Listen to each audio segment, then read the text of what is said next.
Good morning, everybody. Here's the solution to one of the complex number questions that came up in the pilot school papers a couple of years ago. Okay, the first question you were asked, you were given three. Okay, we start. Good morning. Here's a solution to the 2011 pilot school project maths complex number question. Tough enough old question. You were given three complex numbers. They had a relationship between each other as follows. One was z, one was z squared, and one was z cubed. The modulus of z was bigger than 1, and you had to place these. You had to figure out which of these 3 points corresponded to z, z squared, and z cubed for part 1. Now that wasn't so bad if you remember that if the modulus is greater than 1, when you multiply by something with a modulus greater than 1, the modulus of the answer is going to be bigger. So the smaller of the three modulus, which is this one here, must be z. The next biggest one from here to here looks like the next biggest, and that would be z squared, and the largest of the moduli is going to be z cubed. So that's what I have here. Okay, the second part is asking us to find the argument of z, so the angle from the real side of the x-axis all around to z. There's a couple of ways of doing this, and there's my method and then there's the easy method.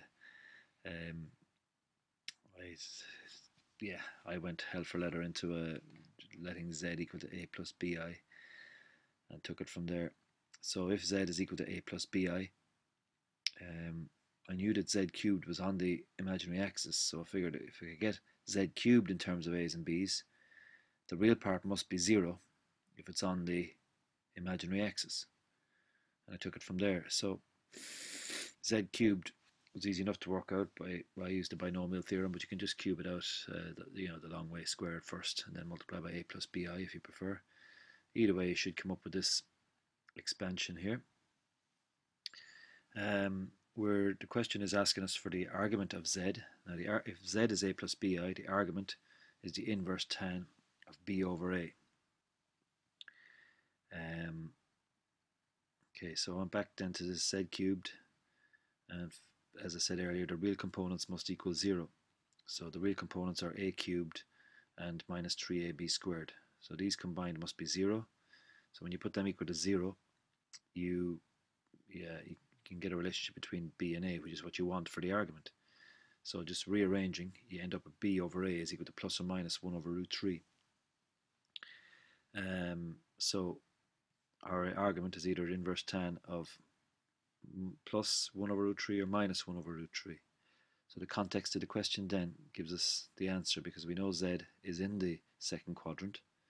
If you did inverse tan of 1 over root 3, you'd get 30 degrees. So inverse tan of minus 1 over root 3 is going to give you the answer, and that's 150 degrees, or 5 pi over 6. Doesn't matter what format you put the answer in. Now, the easier and much nicer solution is as given by the SEC crowd, the official one, is that the argument of z cubed must be 3 times the argument of z. So the argument of z cubed is 3 theta, but we know that's 90 plus 360n. Alright, we know the angle is 90. We just, obviously z cubed isn't going to be just 90 though, it's going to be rotated a couple of times. I suspect it's going to be rotated twice, but it's hard to know. So it's going to be 90 plus 360 times n. So if that's what the argument of z cubed is, the argument of z must be a third of that, which is 30 plus 120n. But we know z is in the second quadrant, so if you put n equal to 0, you get 30. Put n equal to 1, you get 150, which is the angle in the second quadrant. Much nicer, much easier.